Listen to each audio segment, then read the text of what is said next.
All right, we are back with the collaboration I've been waiting for. Tom MacDonald and Dax. I'm excited. I can tell. Hop in the truck, 10 of my buddies are already drunk. We don't go nowhere that doesn't have liquor and cigarettes. Riding mechanical bulls in the club. We like to hunt, leave with a gun. Come back tomorrow, we covered in blood with a bucket of guts. We all tougher than we pop in the clutch, we ain't stuck in the mud.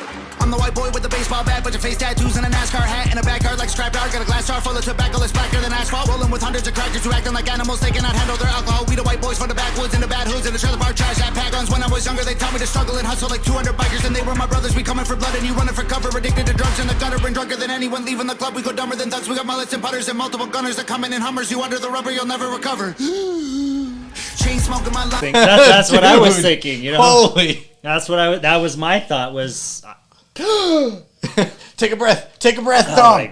Okay, he went off for like 30 seconds straight. Yes. Somehow managed to keep his diction alive enough that I could understand it. It was smooth. Not enough that the subtitles could pick up anything but the last line. The subtitles haven't. So we're watching subtitles just so we can be here, like getting the most out of this for you. It's not saying anything except music on the bottom. That's all it says the whole time. It didn't pick up any of Tom's lyrics until like the very last line and a half. It started popping up, and then he goes, gasps. So basically, he's saying he's the white boy. He said he's the trailer trash. But this is like the rough and tumble, like biker gang, NASCAR. He's the white guy. Hurt my neck red, got sunburns, bumping Eminem, we all know the words. Bunch of white boys flipping hella birds. Hillbilly really don't care if you like them. Little bit of moonshine fire inside them. Kill him in a minute, don't care who's fighting. You don't wanna trip on the kids of Vikings. Camo and mullets and cowboy hats out in public. Got ammo stashed in my cousins and cashing addicts and cupboards. They all diss and we don't listen, can't hear it no more. We gone fishing, they gone missing. I told y'all before. I be on some white people hanging out the window of a truck, yelling, I don't give a f. White people. Every time they see me pulling up, they be like, oh my God, he be on some white people. So yes, it's a caricature of just, when people are trying to put off this like negative stereotype of white people, right? It's like, though a lot of this stuff is true for a lot of us. I've never hung out my car window, I swear. It's never happened. Everybody I know has closets full of ammo. Yep. But not just the white people, just everybody I know. Look, all the Alaskans, every Alaskan, whatever color they are, has a closet that's just full of ammo. I don't feel called out. No. No. Oh, that's fun. Jumping out the plane, no parachute, so I'ma get the sooner. I ain't learned from school, always ditch Ferris Bueller. Screw your little truck, my square body over there's cooler. Every white boy riding with me over there, shooters. I'm the white boy with the monster pump. Sit shotgun when I pop the truck. The northern, I'm monster off the jump. I'm up, I rock lots of guns. This ain't soccer, but watch him run. Shoot him in the lung, need oxygen. Pumping blood like he often does. Talk too much till his coughing shuns. I'm never gonna back up too much ammo. We got hammered, used to battle. Had my fights right on the gravel. Back in the day, we used to handle like men, but now we're canceled. Look at us like states for cancer. Look at them like pull your pants on. Dumbass kids ain't got no answer. Looked up to dudes with tattoos and rap music, bad moves and abuse in my past, acting stupid. I used the bad news for the gas to keep moving. I made it where I'm at. Now you rather see me losing. All my guys got tattoos on their face. They did the time they got jammed. What the hell's a blue check? They ain't got no Instagram. Ask around, everyone knows. They might think that I care, but I don't. I'll be out some white people hanging out the window of a truck, yelling, I don't give a f. White people. Every time they see me pulling up, they be like, oh my God, he be on some white people. Yes, segregate. I can't wait for this next part. I'm excited to see how, because his little interactions or his little facial expressions have been hilarious the whole time. And then it felt like Tom MacDonald was being like your like caricature of like trailer trash white, right? Yeah, like and then hick guy, Adam Calhoun was trying to be the caricature of like, I don't even know, because it was somewhere between like jail people. Yeah, like prison guys. Yeah, but they both kind of talked about that a little bit. Yeah, exactly. All right, Dax, what you got for us? Segregated, but I'm still in the mix. I've been with Timer before he got canceled for speaking the truth about the world and exposing it for what it actually is. I see race as an issue, I'm running it back to the government to tell them this is a democratic, liberated, conservative, patriarchy dipped in action, affirmative hit song. Bet they still cut me a check. State that I'm in as my mind is way deeper than color. I ain't think I'm blue versus red. I'm in control, consider that I'm carrying more than you know. One in the chamber that's ready to blow. Right at you pussies who claiming you won't. I'ma keep praying that you get exposed. I promise. I'm not abiding by rule that you set for me. I'm not that mad at the past. I mean, it was only a couple of centuries. Well, actually, I'm pissed, but won't let that be my identity. So on behalf of all blacks, I forgive and don't want to be enemies. Just like you're sorry and talk to me nice. This is comedic. If you get offended, that's a reflection of your own life and how you failed to live it right. So it's not black versus white, it's wrong versus right. Cause color is just a result of these multiple factors that we didn't choose. I mean, mom, dad, race, religion, things we're born into.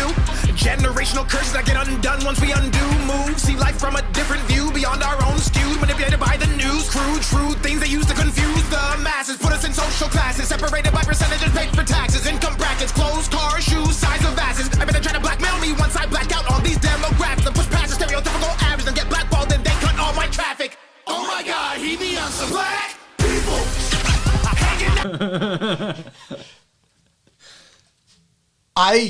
There was a lot to break down in that verse. I do say I think he knocked that verse out of the park. That was solid. I kind of wish this song was longer and they just like keep talking about stuff. All right. Let's finish out the song and then go back to that verse. The window of the drug screaming, I don't give a fuck. Black people. Every time they see me pulling up, they be like, oh my god, he be on some white people. Segregated, but I'm still in the mix. I've been with Timer before he got canceled for speaking the truth about the world and exposing it for what it actually is. I see race as an issue, I'm running it back to the government to tell them this is a democratic, liberated, conservative, patriarchy dipped in action, affirmative hit song. Bet they still cut me a check. State that I'm in as my mind is way deeper than color. I ain't think I'm blue versus red. I'm in control, consider that I'm carrying more than you know. One in the chamber that's ready to blow. Right at you pussies who claiming you won't. I'ma keep praying that you get exposed. I promise. So he kind of splits the verse into two halves. Yeah. The first half is a this is what I see. They're trying to divide us, running to the government, saying that, well, we're this, that, or the other. And he goes over like every single label. Yeah. Or every major label that everyone throws on each other. Right. And he's like, it's basically does this really matter? You can say the government is what you want, but it's functioning the way that it functions regardless of what you call it right now. Mm-hmm. And then he kind of goes crazy for a second. I love that. I'm abiding by rule that you set for me. I'm not that mad at the past. I mean, it was only a couple of centuries. Well, actually, I'm pissed, but won't let that be my identity. So on behalf of all blacks, that line I actually really like. There's a lot of times in life where something really frustrates you. It can be something in your life. It can be something that happened in the past, like what he's talking about with slavery and the Jim Crow South, right? He's actually, I'm pissed, but I'm not going to let that be my identity. I think that's what's really important in that line is that he goes, despite what may have happened to me or to my ancestors, I am taking control of what I do from here. I'm not letting you control me based on that. Mm-hmm. And maybe like it sounds high and mighty for like a white person to make some claim that like that's what you should do because, you know, that's not the image that white people have in the U.S. is that slavery happened to them, right? Having said that, however, he's saying it comes from a very different perspective, and it comes across as powerful. It's, I'm not going to let you define me. And I think that's actually really important, that the way he takes the step forward from the past is not to let it piss him off and define him, but to take a step above that and say, I'm going to be what I want to be, despite anything that may have happened. At the same time, it's not like ignoring it and being like, well, we'll just pretend that didn't happen, or maybe it didn't go that. It's like, yeah, it sucks, but I'm going to get on with my life, or whatever, you know? I'm not saying, like, get on with your life. I'm just saying that's what I see here. Yeah, that's what he's doing. I forgive and don't want to be enemies. Just like you're sorry and talk to me nice. This is comedic. If you get offended, that's a reflection of your own life and how you failed to live it right. So it's not black versus white. It's wrong versus right. Because color is just a... All right, tell me your thoughts on that. Well, it's just like... If you're getting offended, it's because you suck at life, basically, is what he just said. Like, yes. That's your own fault for not knowing how to manage your own emotions. I mean, that's what I took from that. It's like, look, if you're having a problem associating with and relating with other people and you're getting offended all the time, you got to check yourself, not all the things that you feel like are triggering you. Which, if you think about it from, like, a therapeutic perspective, right? Like, you don't go to therapy to make all the triggers like make all the other people stop triggering you. You go there to desensitize yourself to triggers and to understand yourself better and to be able to respond better with tools and activities and abilities. But when you just say it that way, it comes off as like, ow, All of these multiple factors that we didn't choose. I mean, mom, dad, race, religion, things we're born into. Generational curses that get undone once we undo moves. See life from a different view, beyond our own skews. Manipulated by the news, crude, shrewd things they use to confuse the masses. Put us in social classes. Another line that I think he just nails. Generational curses that get undone when we undo. right. That's how generational curses work, right? That's how generational things work. They pass down until somebody's like, no.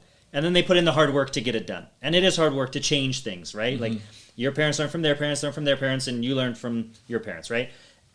You can change things, but you have to be willing to do the hard work. You have to be willing to go against the grain and to work on things, you know? So yeah, they get undone when we undo. Nailed it. I love that.